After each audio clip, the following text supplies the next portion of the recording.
Today's daf we're going to be learning is Chullin, daf pechet. We're going to get started at the bottom of the previous daf. If you remember, we got off on a tangent. We were asking a question on Shmuel, who said anything that looks red, that was the whole topic of our Mishnah, is for 3 issues, right, is going to be considered red, and is going to be considered like blood.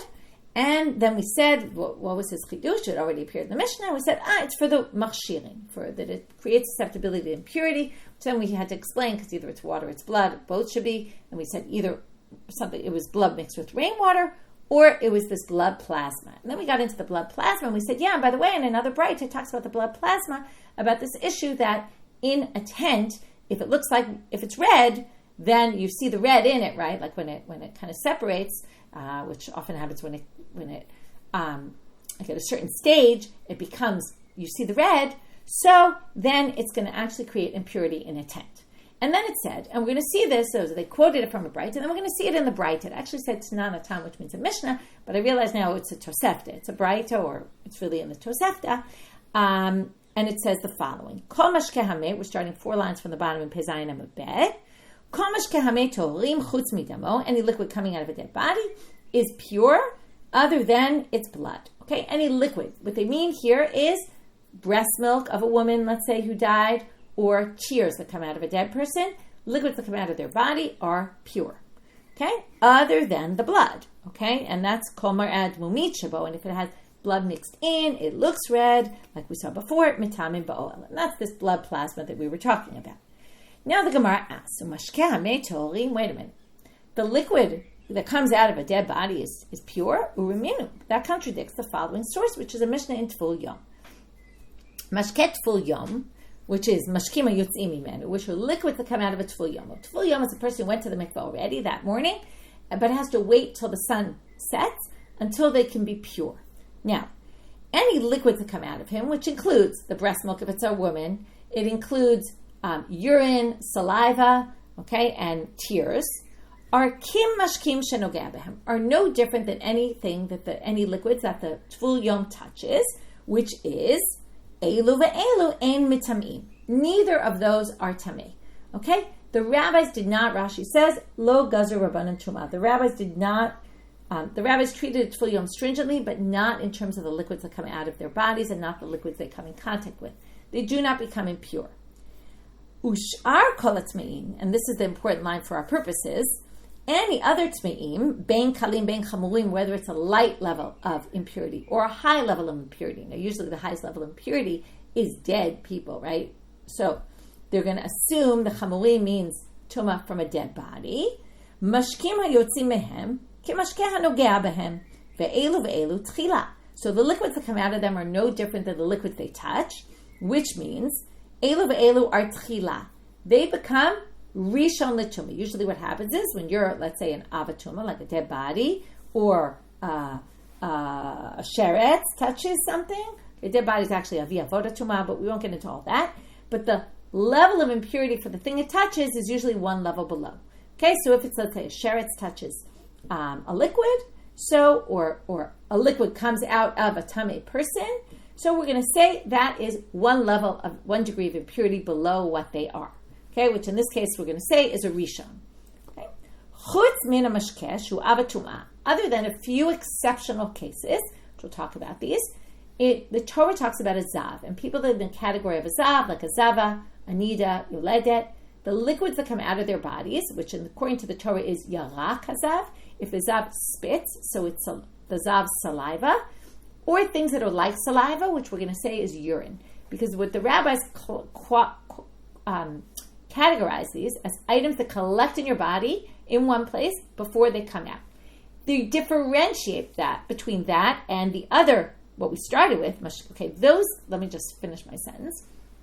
According to the Torah, the saliva of a zav and a zava and some others like that has the level of an av hatuma. It has the exact same level as the person themselves, high level impurity. But that's a unique law for specifically the saliva and the urine. But it's anything that's like the saliva, which is like the urine. But the first category here are the mashkimi yotzim mehem are rishon l'tuma. They go down a level. Okay, that's like the tears and the breast milk of a mother. Okay, now what do we have here? My kalim, my chamurim. What are the light ones and what are the severe ones of impurity? Well, my love kalim sheretz and zav. We assume it means if a creepy crawler gets on it, right, or a zav touches it, or it comes from the zav's body. And again, then we distinguish between the breast milk and the tears on the one hand, which is a lighter impurity, but there is impurity, and the higher level, which is the ones that it says so in the Torah, the saliva and the urine. But the chamurim are the mate. And then this Mishnah includes dead bodies. The mashkim that come out of them are actually impure, have impurity to them. And what did we say before? Kol mashkeh tohorim chutz midamo. Other than its blood, everything else that comes out of a dead body is actually pure. So that seems to be a strong contradiction. To which the Gemara says, no, just redefine what are kalim and chamurim. It's not what you thought. Mate is not mentioned here at all. Lo, kalin sheretz, chamurim zav. Zav is more chamur than sheretz, and we're only talking about the two of them. So now they say, but wait a minute, does that make any sense though? Because then you're going to have that the liquids that come out of a zav are more severe than the liquids that come out of a mate. Now, a dead body is a higher level impurity. You would obviously assume that it's going to, if the zav's liquids are going to be impure, then all the more so, right? The tears and the breast milk, all the more so the dead body. So, Maishna Zav, the Gazru Bei Rabbanan, Maishna Meit Lo Gazru Bei Rabbanan. Why would the rabbis have made a decree in the case of a Zav and not in the case of a dead body? Well, Zav de lo bedile inashe mine, Gazru Bei Rabbanan. Well, the Zav, people don't stay away from the Zav. He's a person, he's impure. Okay, fine. Or a Zava, right? She's impure. People aren't scared of them. We don't want to stay away from them. So the rabbi said, well, they carry impurity and you should beware because you don't want, we want people to realize this person's a Zav and stay away, at least from the sense of passing on impurity. But the mate, people already distance themselves from dead bodies. People aren't always trying to get close to dead bodies, so there was no reason for the rabbis to make a decree. And that explains this contradiction that we completely got off on a tangent about, and now we're going back to our Mishnah. So our Mishnah had talked about the dam hanitaz v'sha'al sakin, okay, blood that sprinkles right off to the side, not like in the big pile where the blood comes out of the animal, but it sprays off to the side, or it's on the knife. So Tanakama said you have to cover it. And then Rabbi Yehuda said, when is this? It's only if that's the only blood you have, then you can use that to fulfill your mitzvah. But not if you're doing all the other blood and you cover it, you don't need to deal with this. Now, I didn't mention this before, but I remember the Sugya in Sanhedrin talks about where anytime Rabbi Yehuda says ematai, it actually comes up in a few other sugyot. It actually comes up in the gambling sugya about who can't be a witness. It means that he agrees with Tanakama. He's just explaining Tanakama. We're going to see this from the Braita and the continuation of the Gemara. It doesn't seem to be that they disagree. It seems that he's defining the rabbi's position, Tanakama's position. So Tanu Rabbanan, we're going to see this also in the same Braita, the same kind of idea as we saw in the Mishnah with these two opinions, but one is really explaining the other. And although there are some people that think they disagree, just to point out, the commentaries bring in this thing about the ematai, but some do think that he disagrees with Tanakama. But it does seem kind of clear from the sugya that they don't disagree. You'll see why in a minute, or in 3 minutes. So Tanu Rabbanan, Vikisa. What we're going to do in this Braita is what we usually do when we bring a Braita in the Gemara is to find the source in the Psukim for this halacha.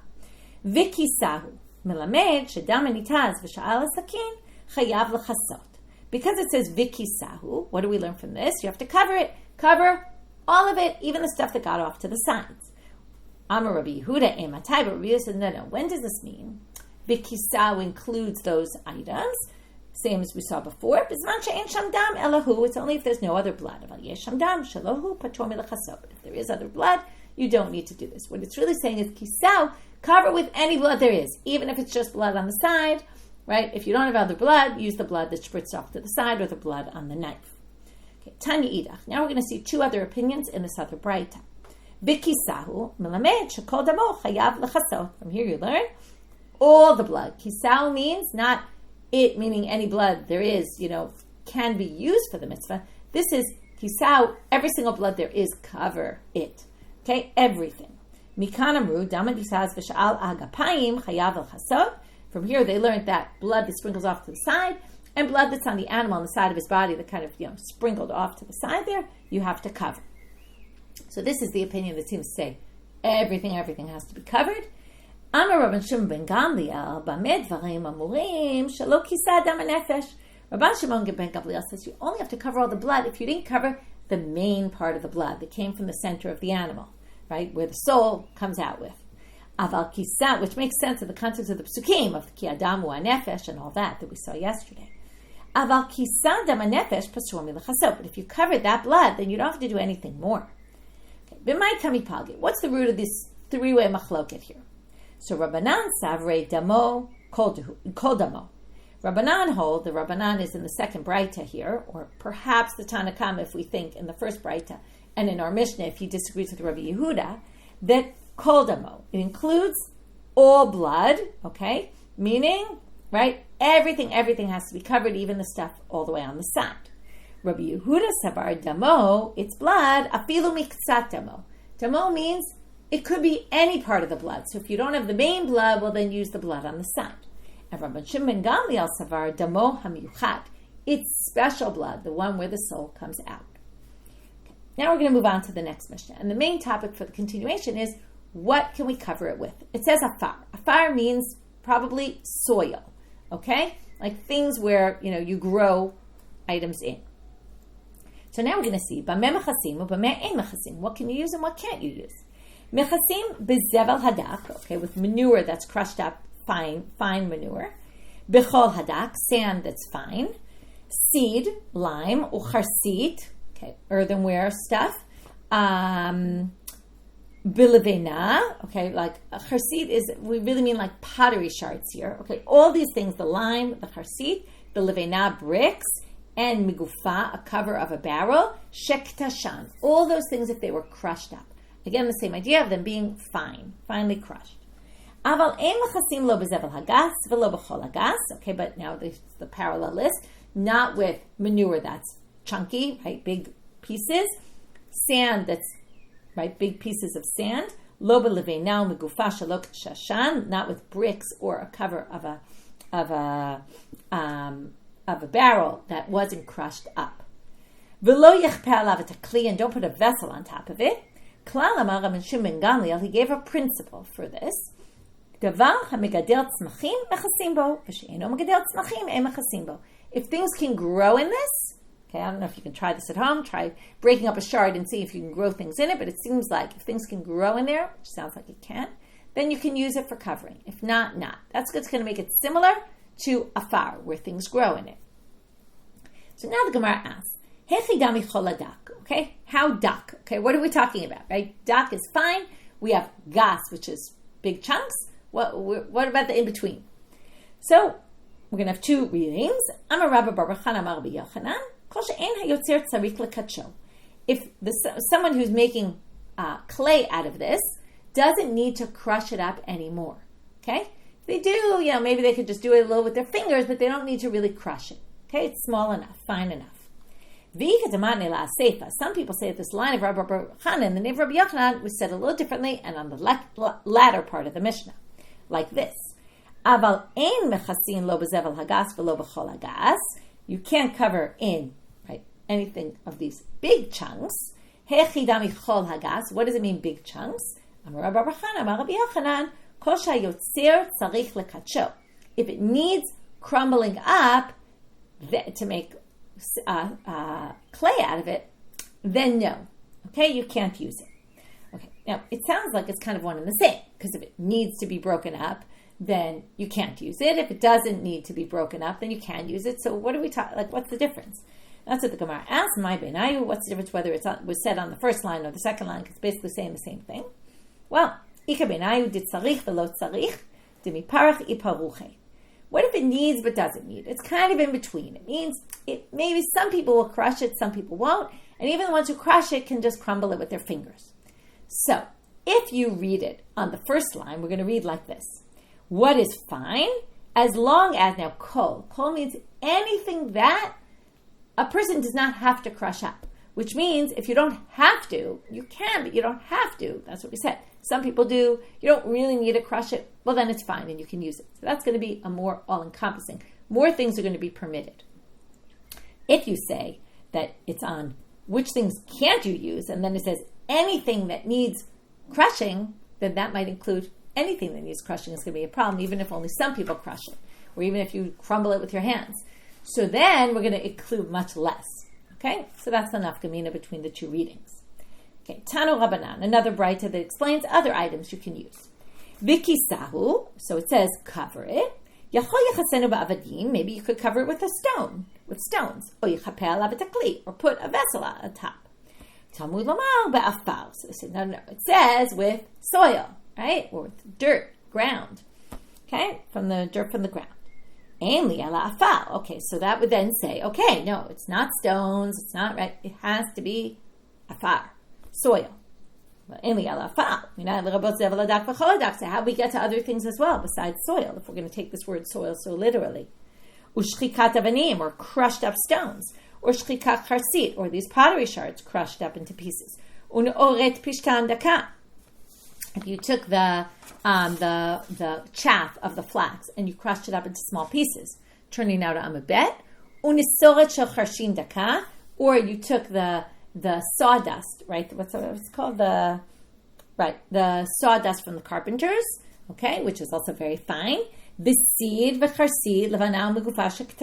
the lime and the pottery shards and the bricks and the cover of the barrel that you crushed up into pieces. How do we know that we include that as well? Talmud Lamar bikisahu. It says, well, you cover it. So that is a more general term, including more. Well,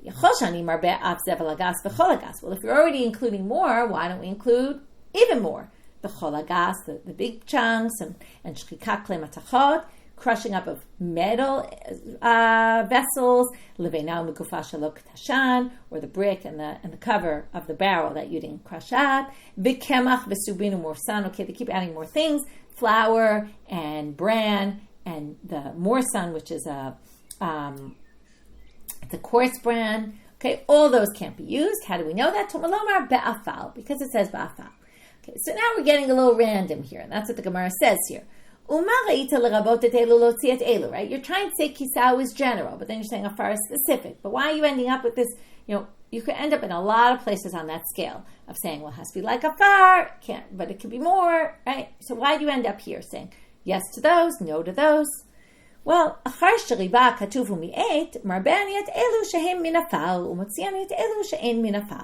look, the pasuk started with the general word kisau. Then it went to a more specific word afar. So what are we going to say? We're going to learn it. Whatever defines afar, we're going to say other things like that as well, which again are things that you could grow something in.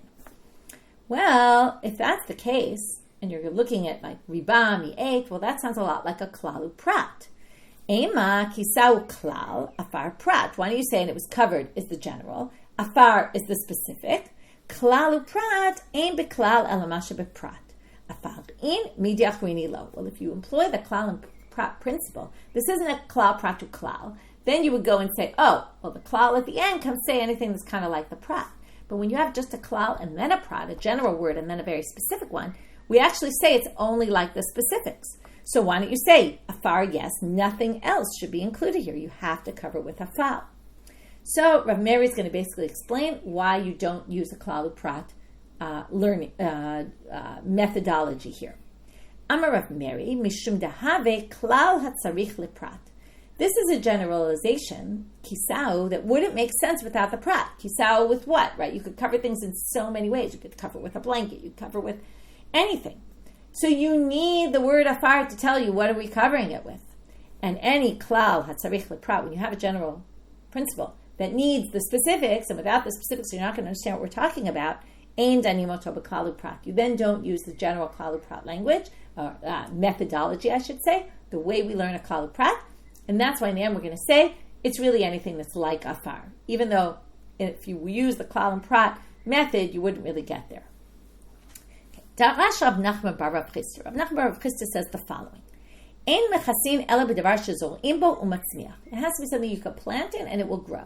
What he's trying to exclude seems to be desert sand. Okay, desert sand you can't grow anything in. So because of that, we're going to say not desert sand. They call it eretz milecha. Okay, salty. Okay, or desert-like where it can't grow. Amar Rava hai borcha. Rava says that's shtuyot, as we say in Hebrew. That's silly. Okay, that's just not true. Okay, come to the word bor, which is stupid. Okay, that's just not true. Amrale Rav Nachman bar Yitzchak leRava. Rav Nachman bar Yitzchak. Now, before we started with Rav Nachman bar Rav Chisda, this is a different Rav Nachman. Rav Nachman bar Yitzchak says to Rava, "My borchate. Why do you think this is so preposterous?" Ana amarita niale, umehamanita amarita niale. I'm the one who told the other Rav Nachman this, and I told it to him based on a Braita. Now I'm going to quote you the Braita and show that I'm right. Because the Braita says, Hayam halech b'midbar, which is this, you're walking in the desert, ve'ein lo, it says afer, but it really should be afar, and you don't have any soil there, meaning you have sand there, but you don't have something that anything can grow it. So you can't cover with that. Okay, that's the obvious implied meaning in this Braita right now. You don't have anything, lechasot, to cover. So what do? Shochek dinar zahavu mechaseh. You take, sounds a little strange, a gold coin, you crush it up, and you cover it with that. Okay, so it can cost you a lot of gold probably to cover your blood, depending on how much blood you have. Hayam halech b'sfina, it doesn't sound like the most practical. But anyway, probably people always have money on them, so that's something you can use. If you're in a boat, and ein lo afar lechasot, because there's no soil in the boat, soref talito mechaseh, you can burn your cloak and cover it with that. Okay. Now, so the main point being, Rav Nachman Baal Yitzchak says, based on this Braita, this is where I taught Rav Nachman the following, what he said, because you can't plant anything from the desert and the sands, you can't use it. Nothing can be planted there. So now we just want to understand what happened here with these alternative possibilities, which again isn't part of the flow anymore, but it's part of our topic. Bishlama soref talito mechaseh. I get how you can burn your talit and cover it with it because eshkachan efer diklei afal. Sometimes ashes, which you're going to get from your clothes, are called afal. Okay, the term that the Torah says, cover it with afar, which usually means soil, sometimes means ashes. Where is that? In the para aduma. It says you burn the para and you end up with ashes, and it says the afal sreifat chatat. Okay, so it calls it the afar of the burnt sin offering, and it's called afar, but it really is afer. So that's how we get that you can use your clothes. Ela dinar zahav minalam. But how do you know you can burn this, or you can crush up this gold coin and use it? So Amar Rabbi Zera, va'afrot zahav lo. A pasuk from Eov connects zahav, gold, with afar. It calls it afrot zahav. So from there you see afar could also be relating to gold, even though it's not really what you would normally think of when you think of afar. But crushed up gold could be called afar. Tanu Rabbanan. Now, if we're already on the topic of afer, of ashes, we're now going to have a machloket Beit Shammai Beit Hillel about ashes. Ein mechasin ela be'afal divrei Beit Shammai. Says you have to use specifically afar. Ubeit Hillel omrim matzinu efer shekaroi afal shene'amar. Now he's going to quote the pasuk I said before. V'lakhu latamei me'afal sreifat hachatat. Okay, so there you see afal is talking about afer, right? It's really ashes. So Beit Hillel says then you could fit in, right? Where it says afar in our pasuk, it means also ashes. Ubeit Shammai, what are they going to say? They say very simply, afar sreifat ikre, afar stamalo ikre. When it says the afar of the burning, that obviously means ashes, because when you burn, you get ashes. But if it just says afar by itself, like it does in our pasuk, of cover it with afar, it definitely doesn't mean ashes in that context, and that's why Beit Shammai does not permit it. Another bright about other things that they added that you could also use. Tana. Hosifu alehen. They added to the list things that you could use. Hashchol, which is coals ground up. Hakchol, that was powder they used usually for either an eye salve for medicinal purposes or for eyeshadow, for makeup. Vinikat pisulin. You took, crushed up, you chiseled, you had something chiseled and then you crushed it up into pieces. Some people say even arsenic, okay, which also creates a powdery substance that people would use for coloring, either yellowish or reddish in color. Amarava. Now we're going to end with this interesting statement about Avraham Avinu. And again, because we talked about Afar and Efer, very famous pasuk of Avraham Avinu, B'schar she'amar Avraham Avinu va'anochi Afar ve'Efer. When Avraham Avinu said, who am I to talk to God? I am a nobody. What did he say? I am ashes and afar. By the way, afar could also be translated as dust, right? Ka'afar da'ara, like we say about our chametz, is like dust of the earth. Okay? But the dust here means more like soil. Okay? But the point is, ashes and, okay, actually I said it in the wrong order. Anochi afar ve'efel. I am dust and I am ashes. Because he said that, zachu banav l'shtei mitzvot. His sons were able to get 2 mitzvot, the rewards of 2 mitzvot. What are they? Efer para and afar sota. The ashes of the para and the afar of the sota. Because by the sota they take afal And they use that. So now we have these two mitzvot that Avram's sons got because of the statement that Avram made, to which the Gemara asks, and with this will end with the answer to this question, why don't they say the mitzvah of the afar of the kisui adam? Why don't we say that? So they say, no, because hatam hechsher mitzvika hana'aleka. Now this is very interesting. They're going to say that and it teaches us about the nature of the kisui adam as opposed to many other mitzvot. Many other mitzvot we get benefit from. Now, on the one hand, we say how mitzvot are lav lehenot, we're not supposed to benefit from them, but what we mean by benefit is, like the ephah of the parah, we get benefit because we can use the ashes to purify ourselves. The afar of the sotah we use to decide if this woman is guilty or not, and then that enables, if she's not guilty, it proves her innocence. She could then, create peace between her and her husband. But the afar of kisui adam doesn't really help us. Why doesn't it help us? Because if you just have to do it, but we don't gain anything from it because you've slaughtered the animal. You have to cover the blood, but if you don't cover the blood, the animal's raised, slaughtered, and it's kosher. It doesn't enable us to eat the animal. So it's just what we call a hechsher mitzvah. It's just something we have to do to get it done, but it's not something that inherently gives us benefit. So you wouldn't say, oh, well, Avraham got rewarded that we got this mitzvah to cover the blood. It's not something that really gets us anywhere, okay, in the world. So, it does. It gets us reward for the world to come. But in this world, it doesn't really do much for us. So, therefore, that's not on the list of what Abraham gained. Okay, we're going to see another one tomorrow about another statement about the sachar that Abraham got for something he said, and we'll get back to that tomorrow. Okay, so what do we have here? We started with the issue of the side about the blood plasma and this contradiction between the source we saw yesterday, the Tosefta, and this Mishnah in Tful Yom, but we resolved it by re-explaining the Mishnah in Tful Yom. It wasn't even talking about a mate, and that resolved the issue. Then we talked about the three different opinions about the extra blood, which blood actually has to be covered. Then we dealt with what can you cover it with, and we came up with this criteria of things that something could grow in as opposed to things that can't grow in, although we even saw, and then we saw, Rava seemed to say maybe even in the desert, but nobody really seemed to agree with him about that. And then we had, what about ashes, or ashes included as well, and it seems, other than Beit Shammai, everyone else seemed to think it was, and because those words can be interchangeable. And with that, we finish for today, wishing everyone a good day.